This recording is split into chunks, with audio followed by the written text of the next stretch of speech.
What's up, everybody? I am so excited to be finally doing another video for you guys. I want to talk to you guys about what I've been doing for the last 4 months. Hopefully, this video can help someone. I know it can help some people because while I've been doing Lyft, which is what the video is about, as I pick up passengers, they always have questions about the Lyft program, the ride sharing program, and how it works. Is it worth it? About the car rental, which is the Express Drive, which is also what this video is about.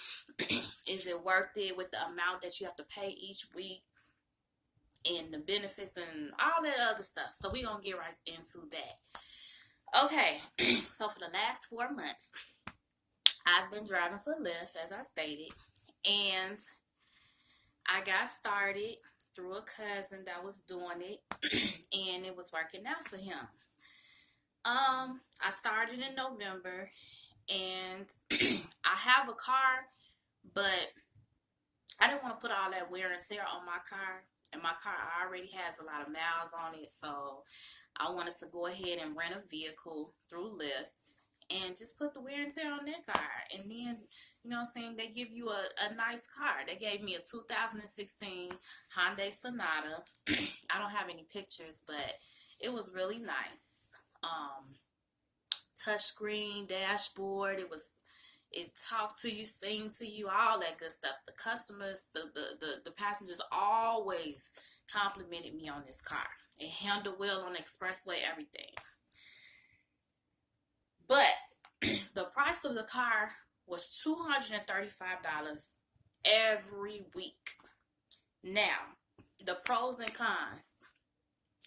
If you are someone who's a go-getter, a hustler, you're going to get out there, you're going to, ride it out every day, you're going to pick up passengers, you're driven, motivated, then yes, Lyft can be very lucrative, but you definitely have to stay out there damn near all day, because as Lyft is lucrative, there are also a lot of people out there doing Lyft, and I live in Chicago. And I've been in the city, I've been up north, I've been on the south side, the east side, the suburbs. It's a lot of people out there trying to make money with you. So you have to be very aggressive, and you have to be at the right place at the right time. So if you are motivated and driven, then yes, I recommend Lyft to you, and as you earn, you get bonuses. So where the car note is $235, when you get, now they changed it. It was, I think, 60 rides, you get a $65 bonus. And don't give me the line going. It's the most rides you get, you start getting bonuses, and it knocks down the amount of the rental. So if you can do that, then yes, you can make money with Lyft. Like especially on the weekends. It's been weekends where I've got out there all day and I brought in $400 in a day. Now, there's people out there doing better than that. I never did it.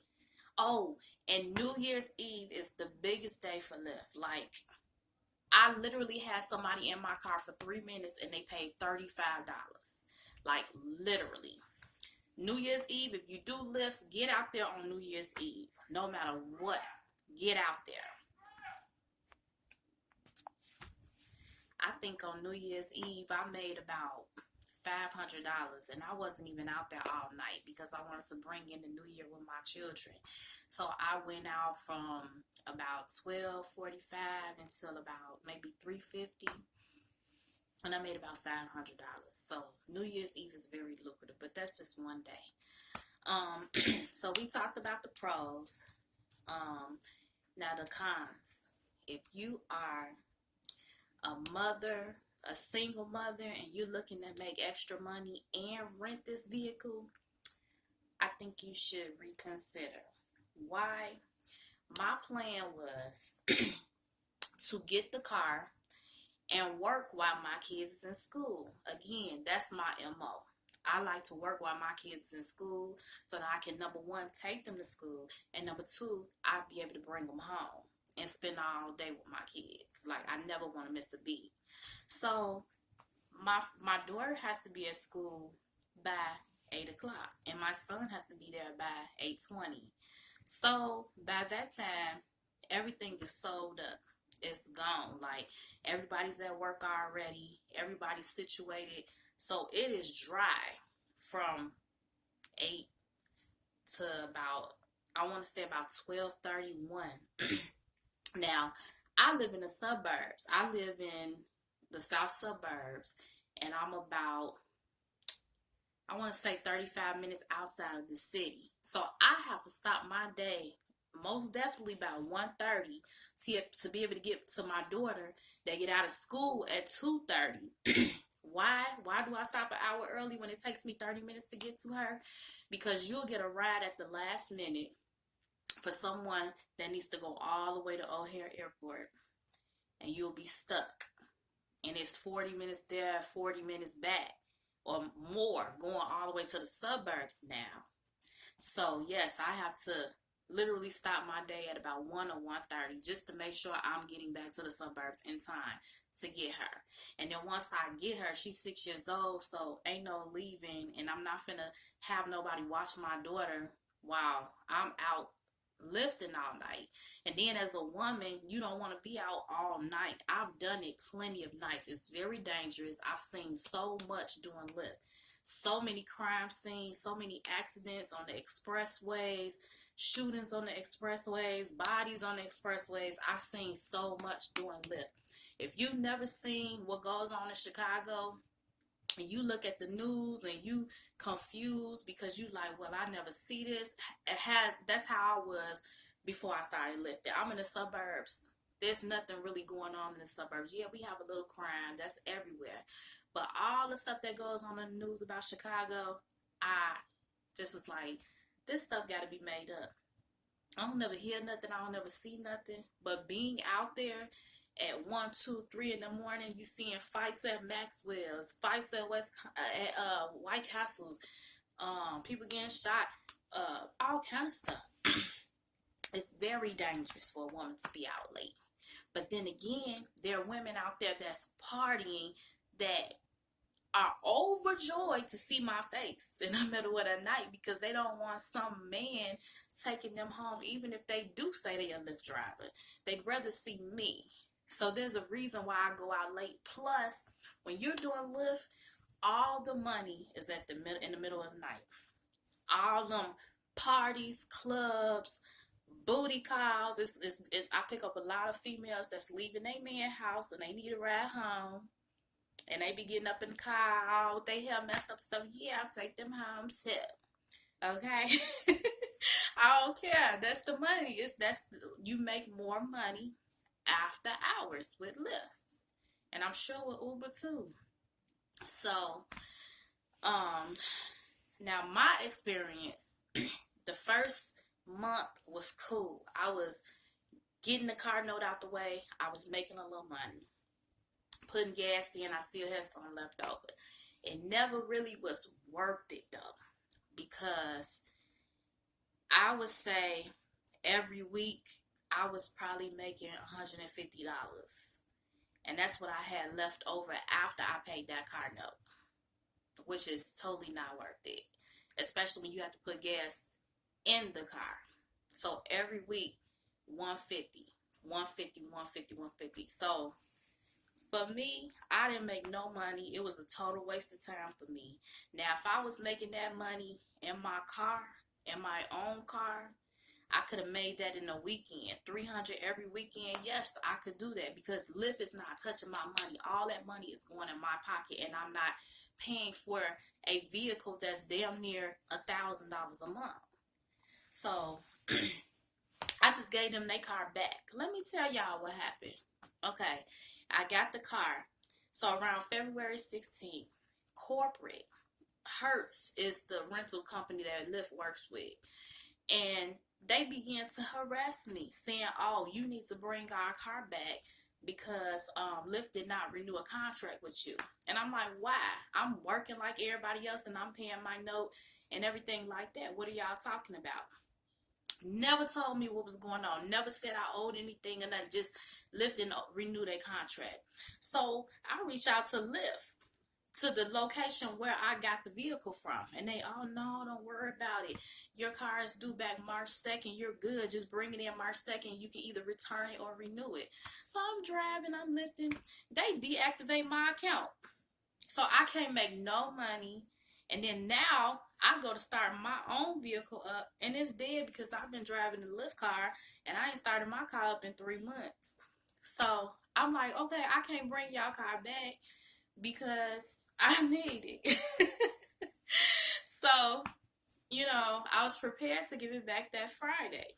So they calling me on the phone 3 times a day, threatening me, saying, oh, you better bring the car back or we're going to hire our partners to come in and repossess it at your expense. And the lady calling me saying, oh, if you get caught or pulled over in that car, the police going to repossess it and you going to get locked up and this and that. And I'm like, lady, why?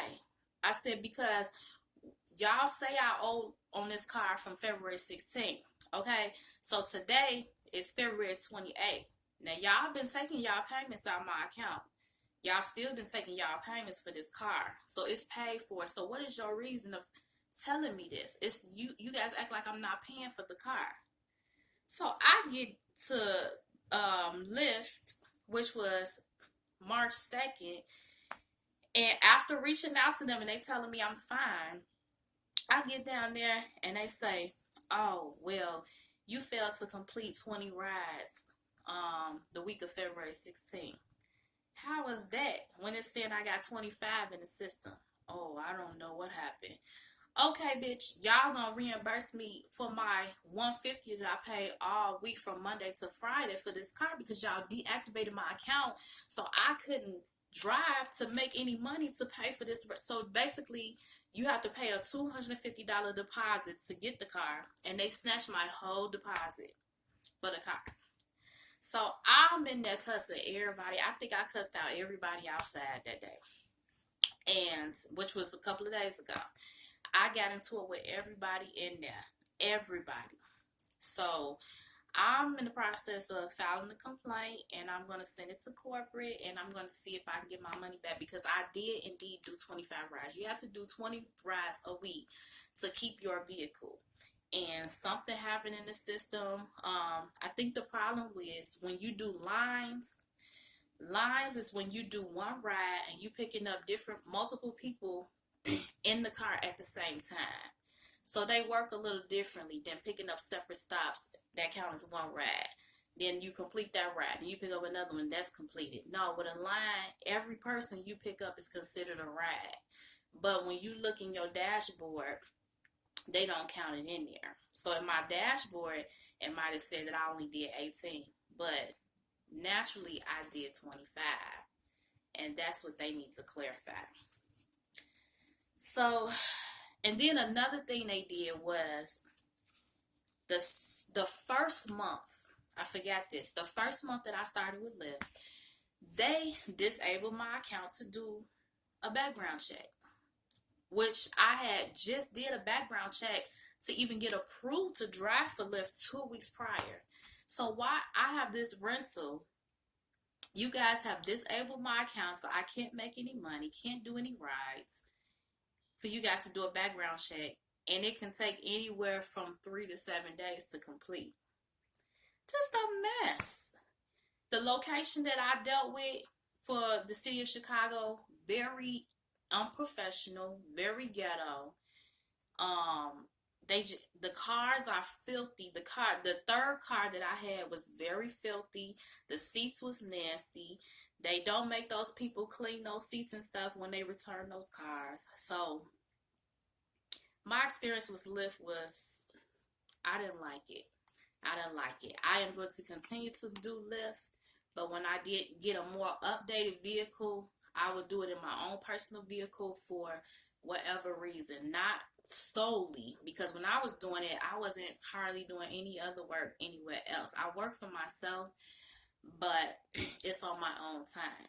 So when I do Lyft, it'll be in my own car so I can see all my money and I don't have to pay for their car, and it'll probably be a little better. So if I want to take a trip or something, I could go ahead and do Lyft a couple of weeks and be able to pay for that trip. however I want to do it.